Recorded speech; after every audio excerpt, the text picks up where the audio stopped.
I remember the exact moment when the ground beneath me felt like it had given way. It wasn't a loud crash or a sudden blow, but a quiet, creeping fading of certainty. The phone bill arrived, as usual, but this time, the numbers pressed heavy against my heart. The paycheck, already stretched thin, felt like a whisper, barely enough to cover the essentials. I sat there in the dim light of my small kitchen, staring at the empty space in my wallet, asking myself a question that echoed far louder than the silence around me. Did I fail? Did I do something wrong? Somewhere deep inside, a darker question stirred. Has God abandoned me? That moment was the thorn I didn't expect to find on my hero's journey. It's strange how when money disappears, everything else seems to fade too, the lightness of hope, the colors of dreams, the sense of peace. What once felt abundant shifts into scarcity so sharply that it catches you off guard. I'd always thought that faith and hard work were the shields I carried, the armor against life's storms. But standing there, listening to nothing but the quiet hum of my worries, I wondered if my armor had cracks I never saw. It's as if the world expected me to keep fighting without giving me the tools or the air to breathe. I wasn't alone in this. I saw friends and strangers alike wrestling with the same invisible fight. The unpaid bills stacked up like silent reminders of a battle most people don't speak about. It's not just about numbers or bank accounts, it's about what those numbers represent: security lost, dreams deferred, confidence shaken. The internal battle roars louder than the external one because it strikes at identity, purpose, and self-worth. Each day feels like walking a tightrope, balancing between hope and despair. There was a moment, sitting in that stillness, where I realized this story wasn't just about losing money, it was about losing faith in the pathway ahead. I thought prosperity was a destination, like a reward waiting at the end. But now it felt like a mirage that kept retreating the closer I got. And yet, beneath the weight of that disillusionment, a faint question emerged, not from fear, but from a fragile kind of curiosity: what if scarcity isn't the end? What if it's something else entirely? I wasn't ready to claim answers yet, but I was ready to be honest with myself. I had known people who gave up, who let the silence and the losses drown them. But I also saw others, quiet heroes, who carried their burdens differently. They didn't just endure the hardship, they seemed to transform because of it. Their strength wasn't in having everything handed to them, it was in how they held themselves when everything was stripped away. That contrast planted a seed in me, a new way to look at struggle. This journey, the one I'm sharing with you, isn't about miracles handed from the sky or overnight fixes. It's deeper, more raw. It's about the silent test many of us face when the money disappears and the noise of disappointment threatens to consume us. It's about what stirs inside us when the easy answers vanish and only our own spirit remains to decide what's true. That's the crucible moment for every hero, the moment when what they believe about themselves and about life is challenged like never before. I want you to know that if you're sitting where I sat, wondering why you're caught in scarcity, feeling abandoned or unseen, this story is for you. It's not a tale of magic shortcuts, but a real-life reflection on pain, fear, faith, and the invisible battles we fight behind closed doors.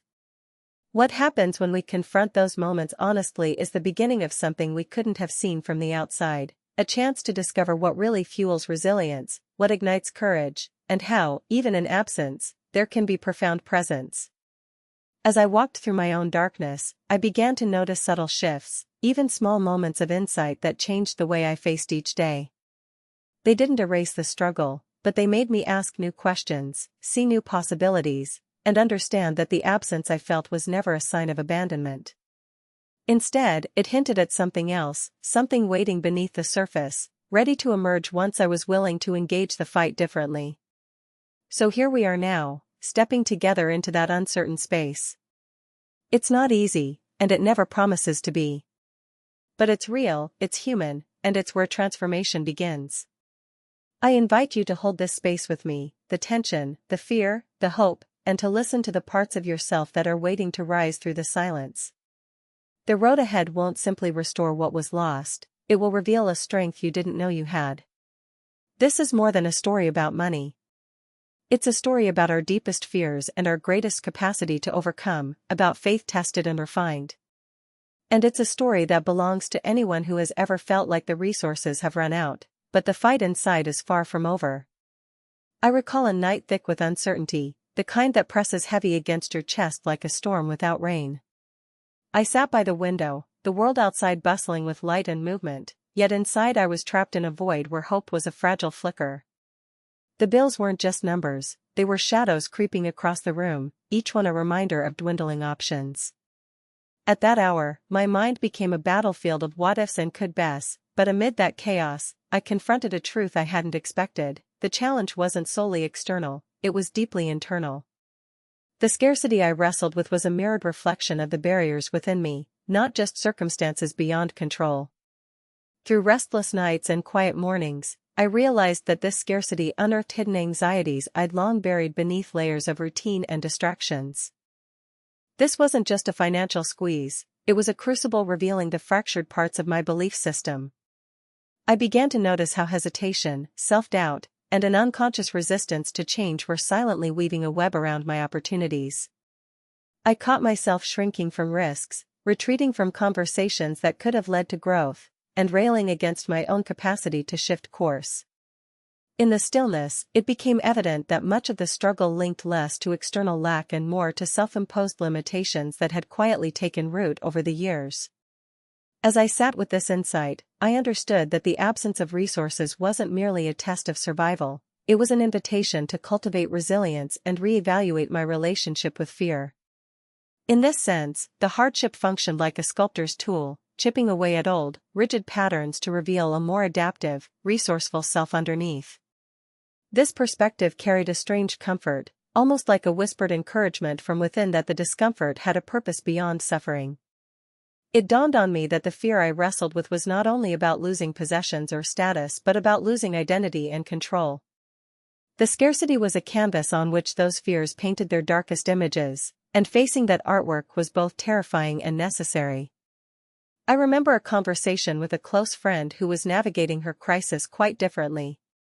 She spoke of how she used to chase after financial security with frantic energy but had recently adopted a more observant stance, an approach where patience and strategic reflection took precedence over panic and impulsivity. Her story was a fresh lens. She described scarcity not as an adversary but as a coach, pushing her into new ways of thinking and acting. "It's like learning to breathe underwater," she said. "You have to adjust your rhythm, become more intentional, or you drown." Her analogy struck a chord with me. There was truth in the idea that survival and hardship demanded more than tenacity, it required transformation in how I related to what was absent. I began experimenting with that shift myself, observing how the mindset of scarcity affected decisions and emotions. I noticed patterns of self-sabotage, where opportunities slipped away, not because doors were closed, but because I hesitated or dismissed potential out of fear. Recognizing this, I challenged my reflex to retreat and tried responding with curiosity and deliberate action, even when the outcome wasn't guaranteed. I started small, reaching out for advice, setting modest goals, embracing vulnerability in conversations about my struggles. Each effort chipped away at the paralysis that once gripped me, unleashing a spark of agency I hadn't accessed for some time. During those weeks, I also found solace in rituals that anchored me amidst uncertainty. Morning walks became moments of grounding, allowing me to witness how life persisted outside my worries. Journaling helped me untangle emotions, transforming anxiety into insight. I discovered that surrender wasn't about giving up, it was about accepting limits and focusing energy where it could create change. This interplay between acceptance and action reframed scarcity into a dynamic process, a challenging but fertile ground for growth rather than a dead-end street. Now, consider how this applies when you're confronted with your own trials, not just financial, but any scarcity that threatens your inner balance. The true ordeal isn't in the dwindling of external resources but in the confrontation with your own mind's resistance. Every hesitation to move forward, every moment of doubt, signals a deeper battle within. But leaning into that struggle, rather than fleeing from it, can cultivate a strength that transcends circumstance. I realized that hardship distills clarity, stripping away distractions, forcing focus on what truly matters. This clarity can become a compass when the usual pathways vanish. One day, as the sun painted the sky with hues of dawn, I recognized how the scarcity season had reshaped my priorities and sharpened my resolve. It was as if the challenges had pruned away an overgrowth of complacency, revealing fertile ground beneath. Opportunities didn't instantly multiply, but I started noticing doors opening when I approached with renewed purpose and humility. The clarity that scarcity birthed equipped me to discern which paths were genuine and which merely illusions. This nuanced awareness has continued to guide my movement forward, reminding me that transformation often arises not in abundance, but in the thoughtful handling of absence. I can still recall the morning sunlight filtering through my cracked window panes, spilling uneven light across my worn journal. I was scribbling down thoughts, attempting to make sense of the swirling storm inside me. At that moment, my struggle wasn't merely financial strain but an unsettling confrontation with my own expectations and the stories I'd been telling myself. It was as if I had been carrying an invisible weight, a collection of unspoken fears and assumptions no one had prepared me to handle. That morning marked a turning point where I recognized something vital. The tension I faced was less about circumstances and more about how I interpreted and responded to them. There's a subtle yet profound difference between circumstances occurring around us and the narratives we build in response. I remember a conversation with a mentor who once said, "The mind often writes the script, but we are not the author." That hit me hard because it suggested that while events might unfold beyond our control, the stories spun in our minds, those patterns of defeat or hope, are malleable. I began to observe how my habitual thinking, flickering between doom and desperation, created an internal trap more suffocating than any bank statement. For months, I had chronicled one tale: I am not enough, I am destined for lack. That story shaped every hesitation, every pause before making decisions. But this realization meant reclaiming my role as the storyteller of my life, an empowering yet daunting responsibility. One afternoon, while walking through a quiet park scattered with autumn leaves, I noticed a crow perched on a bare branch, its sharp eyes focused, unshaken by the chill air. It seemed to embody an unspoken truth: survival requires adaptability and patience rather than resistance alone. Inspired, I began to explore how mindset could serve as an active tool rather than a passive response. Instead of viewing moments of limitation as traps, I started framing them as invitations to experiment with new strategies and embrace discomfort as a signal for growth. For instance, instead of ignoring smaller opportunities due to fear of failure, I challenged myself to engage with them as laboratories, safe spaces to test boldness, creativity, and trust. This shift demanded tackling aspects deeper than surface emotions. It invited excavation into subconscious patterns rooted in childhood beliefs and societal conditioning. I realized that my own upbringing had taught me to equate financial security with worthiness, making scarcity feel tantamount to personal failure. Confronting this was uncomfortable, like peeling away familiar armor that provided a false sense of protection. At times, I resisted these uncomfortable truths as if they'd unravel my identity. But resisting only prolonged the suffering and kept me tethered to old paradigms. Slowly, painful honesty became a catalyst for rewriting what success and abundance meant on my terms. A significant breakthrough came one evening during a simple act: writing a letter to my future self. There, I acknowledged my current fragility without judgment and made promises anchored in hope and determination. "I trust you will navigate these trials with courage," I wrote. "I know you will emerge refined and more aligned with your purpose." This exercise mattered profoundly because it shifted my inner dialogue from adversarial to compassionate. I started treating myself less like a victim of circumstance and more like an evolving hero on a complex adventure.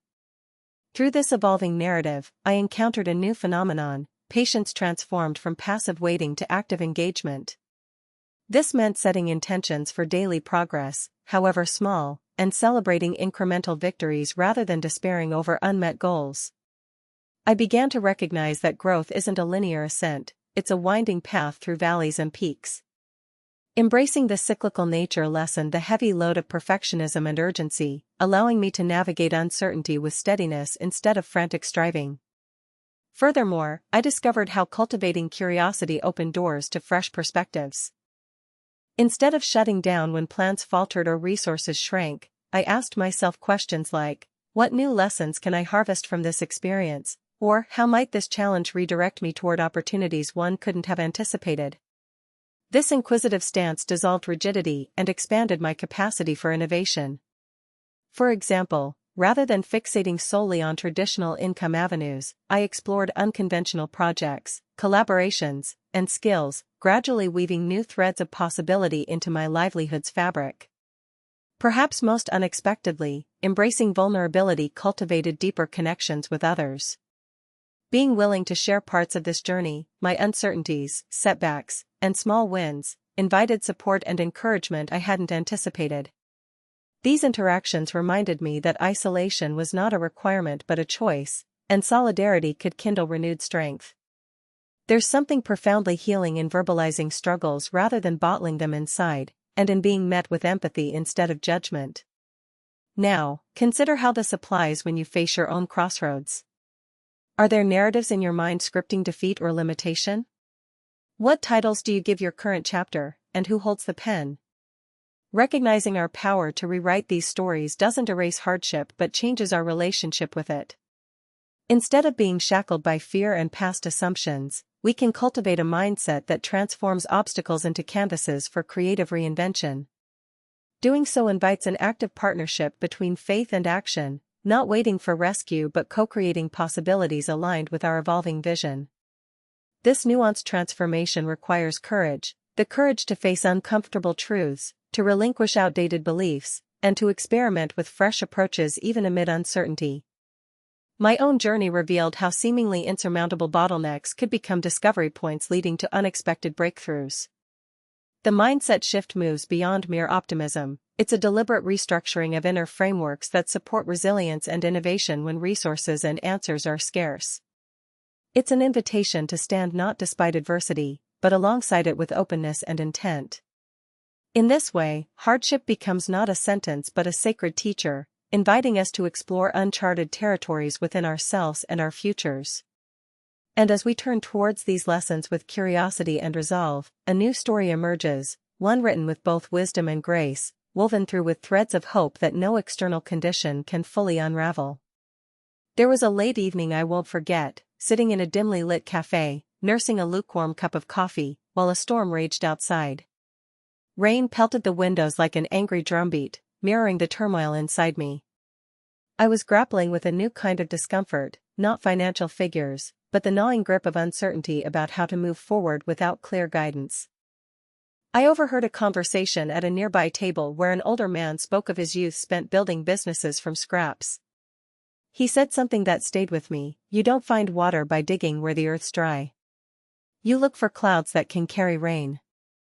That metaphor shifted my perspective deeply. It made me question where I was directing my efforts and what signs I was perhaps neglecting.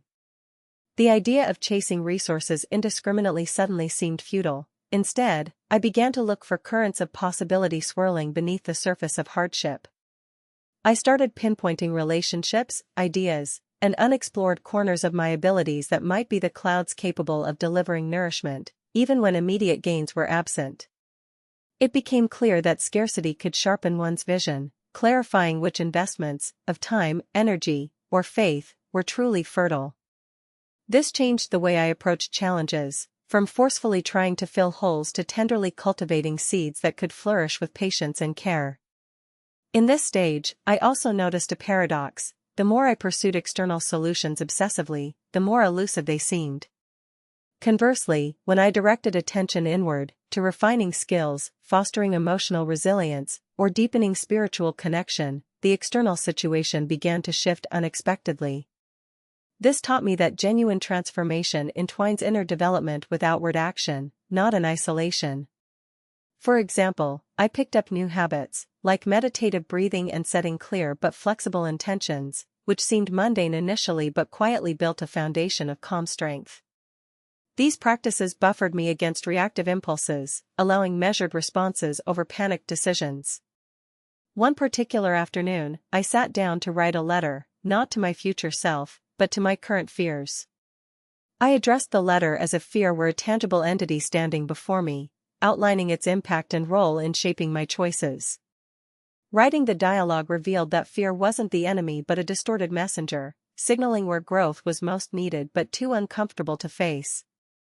This reframing made fear less of a prison guard and more of a reluctant guide through uncharted emotional terrain. Embracing that nuanced understanding freed me from paralysis and invited a courageous tenderness toward my vulnerability. As days unfolded, I observed how pivoting from desperation towards curiosity created space for subtle miracles. A spontaneous phone call led to a collaborative idea with an old acquaintance. A moment of generosity offered unexpected access to resources I hadn't considered before. I understood that maintaining openness to surprise, rather than clinging tightly to plans, expanded avenues of progress. An image that came to mind was that of a river weaving its way through rocks, not by overwhelming resistance but by finding alternative routes that, over time, carve powerful canyons. Patience aligned with adaptability became a compass guiding me through the fog. Moreover, I began to grasp the essential role of narrative communities, circles of trust where stories of struggle and breakthrough could be shared without judgment. I sought out groups where transparency was encouraged, and mutual encouragement was the currency. In these spaces, wounds transformed into bridges, and individual battles dissolved into collective wisdom. Connecting with others who carried similar stories fed a quiet hunger I hadn't named before, to belong and be seen in the fullness of my imperfections and aspirations. Those connections replenished my spirit and offered perspectives that lifted me above isolated despair, reminding me that growth is often a communal endeavor.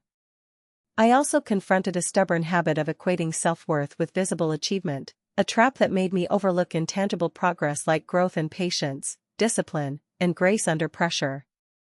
Gradually, I came to appreciate how perseverance amidst uncertainty builds a sturdier character than any immediate success could. I recollect a moment when a close friend said, "It's not about the mountain's height but learning to find your footing on every rocky ledge." These words illuminated the value embedded in small, consistent steps taken despite tremors of doubt. Embracing this mindset released me from unattainable expectations, allowing space for authentic evolution that cultivates sustainable prosperity.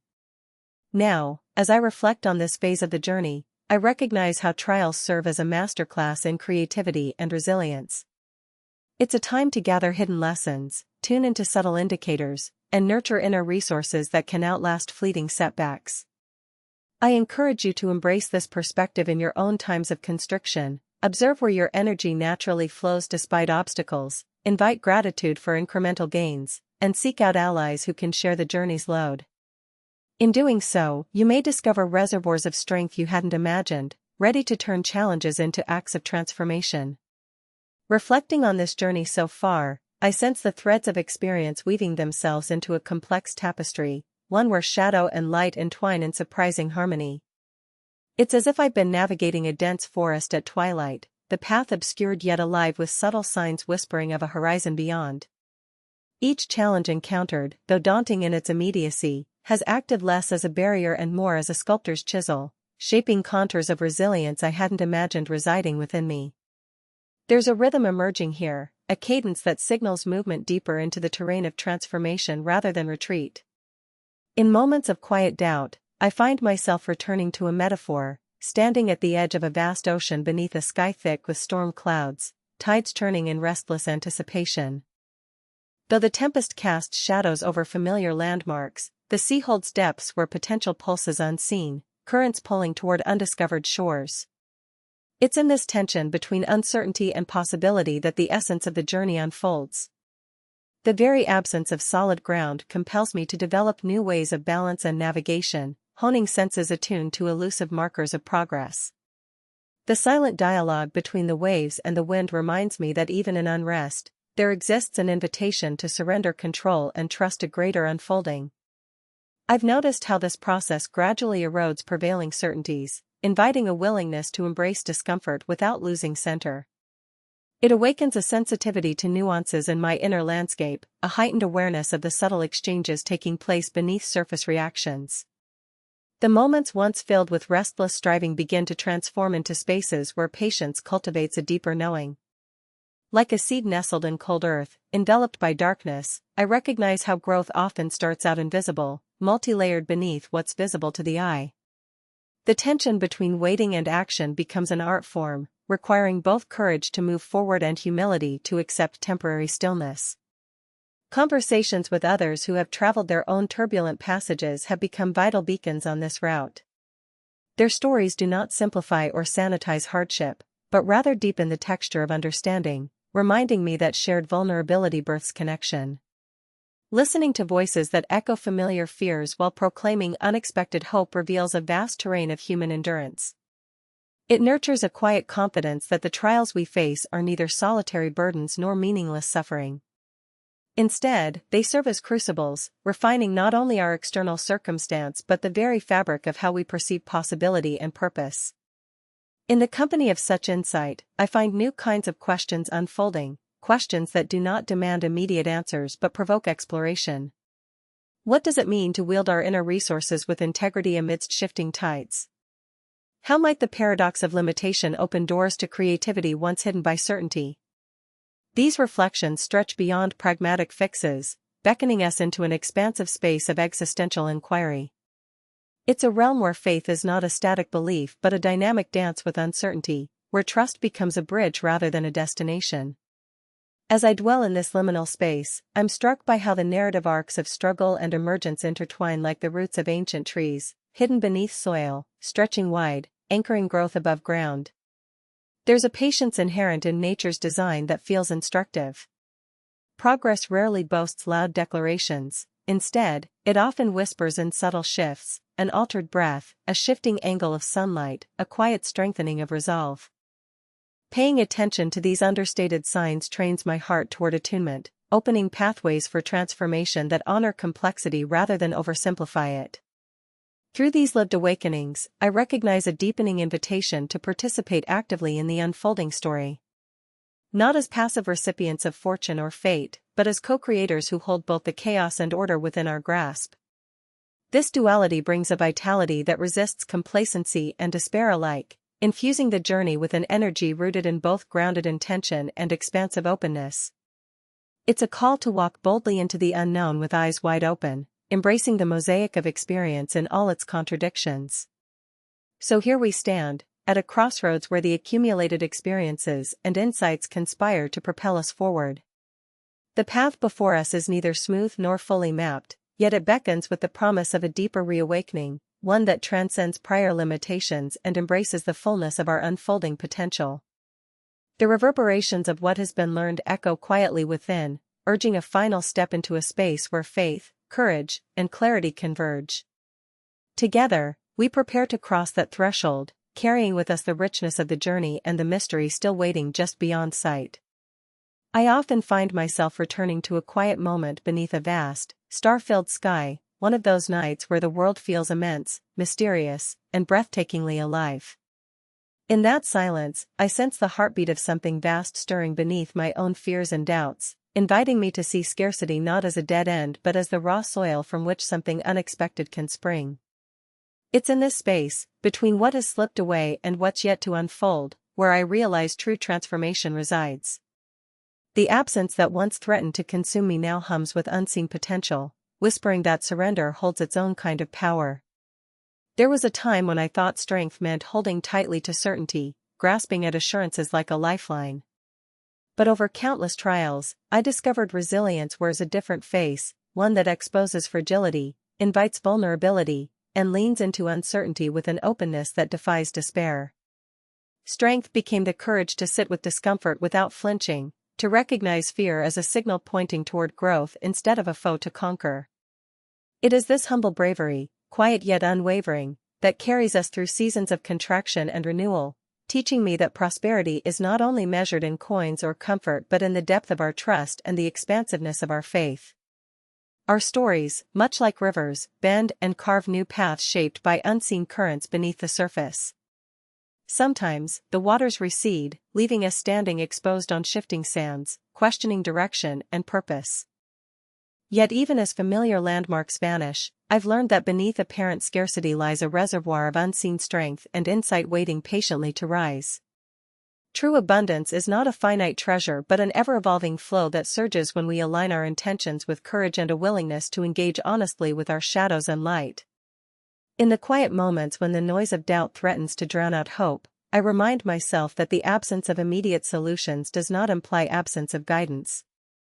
Often, divine presence is most palpable when we slow down, peel back layers of stories we tell ourselves, and listen deeply, to the still, small voice beneath the chaos, to the subtle shifts in heart and mind signaling new possibilities. This attentive listening becomes an act of both rebellion and devotion, rebellion against despair's finality, devotion to the enduring light flickering within us all. I recall sharing this reflection with a dear friend recently who, herself no stranger to hardship, described how scarcity had opened her eyes to a different kind of richness. She spoke of how surrendering control led not to defeat but to a sanctuary where her creative spirit breathed freely, birthing ideas and connections she never conceived amidst times of plenty. Her words affirmed what I've come to understand deeply, that sometimes the very space emptied by loss becomes fertile ground for reinvention and grace.